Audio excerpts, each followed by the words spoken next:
Hello students, this is the last topic of the chapter continuity, reservation of interval theorem. ठीक है, ये क्या है रिजर्वेशन ऑफ इंटरवल थ्योरम? मतलब जो थ्योरम है उसका और नाम का कोई सेंस नहीं बनता। Okay, so sentence statement is, देख लीजिए आप, let I be an interval and let f from I to R. ठीक है, मतलब ये इंटरवल से रियल नंबर पे जा रहा है फंक्शन, भी कंटिन्यूस होना है। हाँ, ऊपर से कंटिन्यूस भी है, अच्छी बात है। So F of I is an interval. ठीक है, F of I is an interval मतलब आई तो इंटरवल है ही, लेकिन उसका जो एफ ऑफ आई आएगा, मतलब in short I mean to say that कि अगर यहाँ पे ये ए है, ये बी है, this is an interval. Okay, suppose करो this is a function. Okay, so ये वैल्यू है F of A and this value is F of B.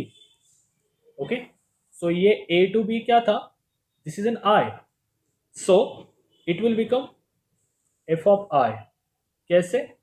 देखो ना, ए टू बी अगर आई है तो f of A to F of B ये भी एक इंटरवल आएगा। ऐसा हमें दिखाना है कि अगर ये इंटरवल है तो ये भी इंटरवल है, ऐसा दिखाना है। सो इसका नाम है प्रिजर्वेशन ऑफ इंटरवल थ्योरम। ये काफी हाईलाइटेड किया है आपके सिलेबस में। सो इसको जरा गौर से देखो और सोचो समझो। ओके, सो इसको जरा प्रूव करेंगे। अब देखो क्या दिया था, आई बी एन इंटरवल। ओके, सो यहाँ पे एक इंटरवल घोषित कर दो। प्रूफ, प्रूफ के अंदर देखो, let alpha beta belongs to F of I. Starting direct function से उठा रहा हूं मैं, with alpha less than beta, with alpha less than beta. Okay, then there exist points AB belongs to I such that alpha is equal to f of A and beta is equal to f of B. Okay, देखो, अब मैंने जैसे यहाँ starting में बता दो आपको। ठीक है, दिस इज अ ग्राफ।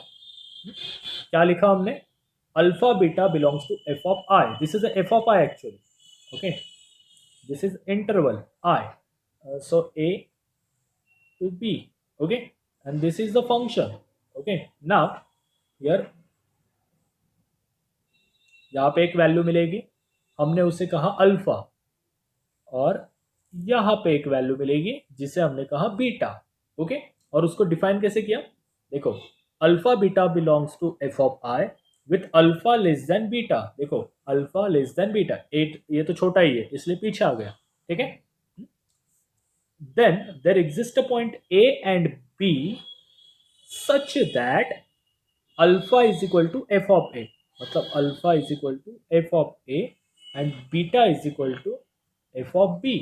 देखो, ठीक है, आई होप यहाँ तक क्लियर हो गया होगा। ओके, ना बाय अब बोल्जैनो इंटरमीडिएट वैल्यू थ्योरम क्या कहता है हमें, यस, बोल्जैनो, अगर ये फंक्शन है, ठीक है, फंक्शन पे डिफाइन किया ना, बोल्जैनो इंटरमीडिएट वैल्यू थ्योरम क्या कहता है, देयर एग्जिस्ट अ पॉइंट के, यहाँ पे एक पॉइंट होगा, I show red, there exist a point के belongs to alpha and beta, मतलब यहाँ पे ये जो है अल्फा एंड बीटा, उसके बीच में एक पॉइंट रहेगा के।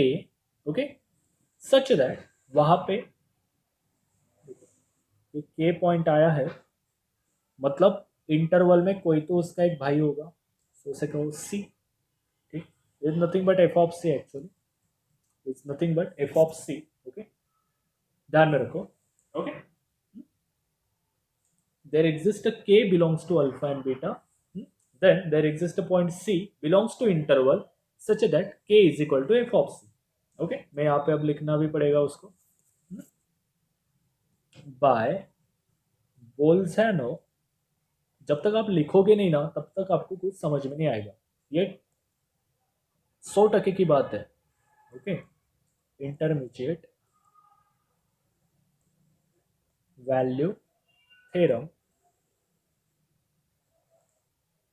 if k belongs to alpha and beta, मतलब मैंने पीछे दिखाया, यहाँ पे एक शॉर्ट बता देता हूँ, k यहाँ पे था अपना, ठीक है, k belongs to alpha and beta, this is alpha, this is beta, okay, sorry, then there exist a point c belongs to I, तो उसका एक भाई होगा यहाँ पे c, okay,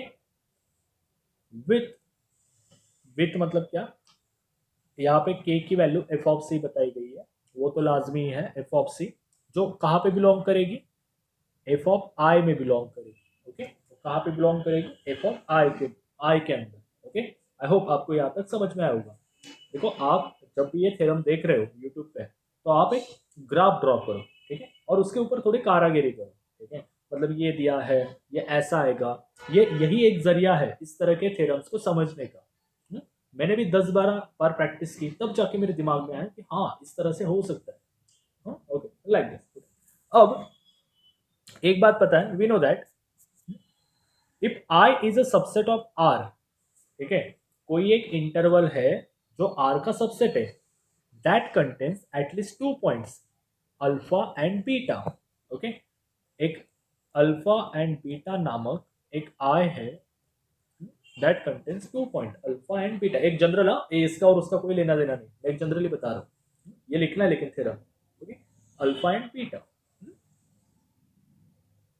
okay, if alpha beta belongs to I with alpha less than beta, okay, एक दूसरे से छोटा है, मतलब एक 3 है तो एक 4 है, okay, so then alpha beta as a subset of F of I, ये भी कितना इजी है, देखो सोचो जरा, देयर एग्जिस्ट, मतलब इन शॉर्ट, कभी आपने यहाँ पे कुछ भी कंसिडर करो, ए बी एक इंटरवल के अंदर है, ओके, आई के अंदर, ठीक है, मतलब ये एक पूरा बड़ा इंटरवल है आई, उसके अंदर 2 पॉइंट है A and B, where A is less than B, तो मुझे एक बात बताओ, क्या ये इंटरवल नहीं हो सकता, क्या ये इंटरवल नहीं हो सकता है क्या, तो यही तो यहाँ पे एक्सप्लेन किया मैंने, देखो अगर ये इंटरवल है तो इसके द्वारा जो बनाया जाएगा वो भी क्या होगा, इंटरवल होगा, हेंस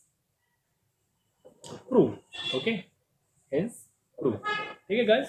सो देखो अगर आपको इसके अंदर भी कोई डाउट्स है तो प्लीज पूछते चलो, ठीक है, डाउट्स क्लियर करते चलो, ये अलजेब्रा है, ये कैलकुलस है, ये ऐसे एक एक झटके में नहीं समझ में आते, जब आप इसको 10-12 बार पेपर पे लिखोगे तब जाके आप एग्जाम में लिख सकते हो।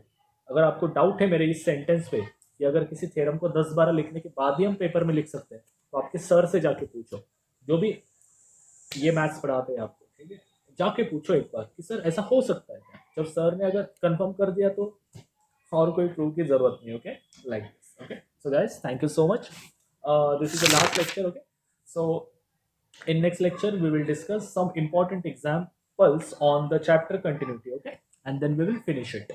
So guys, thank you, thank you, thank you so much.